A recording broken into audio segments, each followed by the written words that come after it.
तो भैया जी आजकल एक घटना चल रहा है, आलोक मौर्य जो है हाँ सो उनका पति है ज्योति मौर्य, बीबी है ज्योति मौर्य, जी जी जो कि एसडीएम बना दिए थे, पढ़ा लिखा के एक सफाई कर्मी, और बहुत पॉपुलर चल रहा था। कुछ एक गाना सुनाइए उसके बारे में। तो अरे कहाँ गाना सुनावे जी, सब कोई तो सुना ही रहा है। अच्छा एक सुना दीजिए ना आप भी।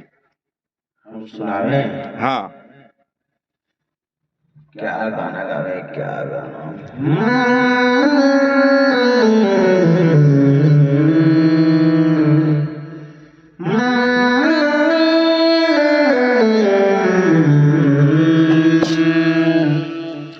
तो कैसे है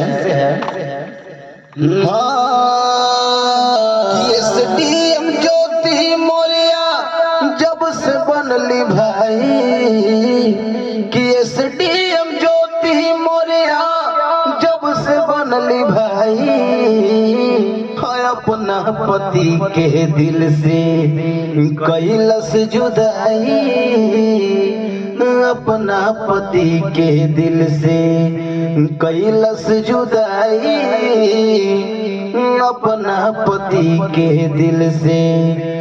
कुर्सी पे बैठते ही दूसरा के बन गई लुगाई, कि कुर्सी पे बैठते ही दूसरा के बन गई लुगाई, अरे अपना पति के दिल से कैलस जुदाई, अपना पति के दिल से कैलस जुदाई, अपना पति के दिल से।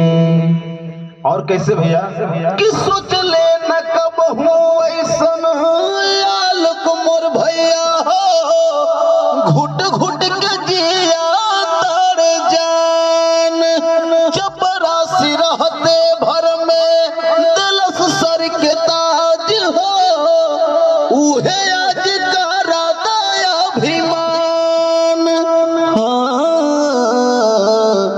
रवि कह दे अगिया दूसरे को बताई, दिनेश कह दे अगिया दूसरे को बताई, अरे अपना पति के दिल से कैलस जुदाई, अरे अपना पति के दिल से।